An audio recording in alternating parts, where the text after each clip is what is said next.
As the saying goes, every time a Targaryen is born, the gods flip a coin.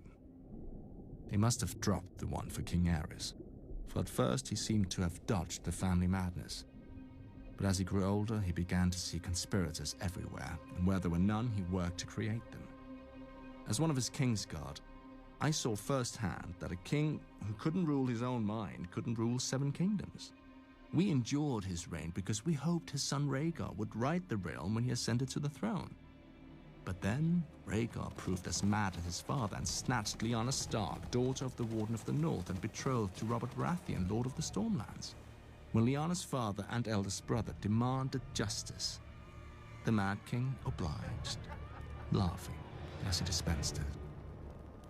Unsatisfied with only 2 murders, the Mad King then ordered Jon Arryn, Lord of the Vale, to execute his 2 wards, Robert Baratheon and Eddard Stark. Instead, Jon Arryn raised the Vale in revolt, Ned Stark slipped past royalist sentries and raised the north, and Robert won 3 battles in a single day to unite the Stormlands behind him, only to be defeated by a royalist army and forced to flee, leaving his home of Storm's End besieged. The Hand of the King finally cornered Robert in the town of the Stony Sept and sent his soldiers door to door searching for the rebel leader. But the villagers hated the Mad King and loved Robert and kept him one step ahead of the soldiers until only one refuge remained. As the soldiers closed in, all the town bells rang out.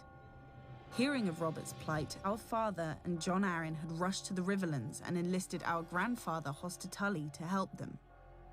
Together, they routed the Hand's army and rescued Robert. To celebrate and cement the Tully alliance, our father wed our mother Catelyn and Jon Arryn took our aunt Lysa. Only a fortnight later, both men rushed back into the field, for the dragon had finally woken. While my father's servants were losing my father's kingdoms, my brother Rhaegar had been cooped up with his mistress, whore, whatever else, I'd call her a distraction. But now Rhaegar came to his senses and returned to King's Landing. He persuaded our father to summon his estranged friend, Lord Tywin Lannister, the richest and most powerful lord in the realm. Rhaegar himself would lead the royal army against the usurper, Robert.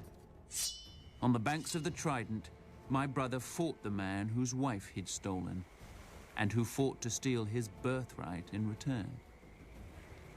In the end, Robert wanted it more.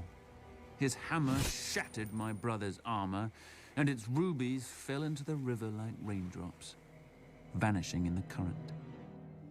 With Rhaegar's defeat, nothing stood between Robert and King's Landing. Imagine the king's surprise a fortnight later when he saw not stags, but lions outside his gates. His former hand, Tywin Lannister, had come to the capital with a force even Robert couldn't match, claiming to be loyal to the king. Trusting what he wanted to believe, Aerys ordered the gates opened, and the Lannister forces dutifully began to rape, pillage, and murder the king's actual loyal subjects. When Eddard Stark finally arrived at the capital with Robert's army, he found Lannister banners hanging over the sacked city, Targaryen corpses littering its streets, and Sir Jaime Lannister sitting on the Iron Throne. Below him, the Mad King Aerys, whom Sir Jaime had sworn to guard, lay in a pool of his own blood from a sword thrust through his back. Lord Eddard might have thanked Sir Jaime for doing the realm a favor, but honorable as he was, Lord Eddard condemned Sir Jaime as a kingslayer, a name he would never escape. Unlike Lord Eddard, Robert appreciated my contribution to his glorious victory. He pardoned me for my crime and even kept me on his Kingsguard beside Sir Barristan Selmy, who'd been wounded at the Trident fighting for Rhaegar. True, both of us had failed to protect our Targaryen charges, but perhaps that's what Robert liked most about us. When my father presented Robert with the bodies of Rhaegar's wife and 2 children, Ned Stark hiked up his skirts and demanded Robert send their killer to Dorne and me to the Wall. But I saw what Ned couldn't. Robert was ashamed of the bodies, and more ashamed of his relief. He knew that Rhaegar's heirs had to die or his throne would never be safe. But glorious heroes didn't kill children. They simply didn't punish their murderers. No doubt I would have suffered a similar fate.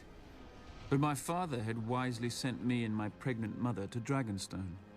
When the usurper heroically sent men to kill me and my newborn sister to protect his stolen throne, a loyal knight smuggled us across the narrow sea to Essos.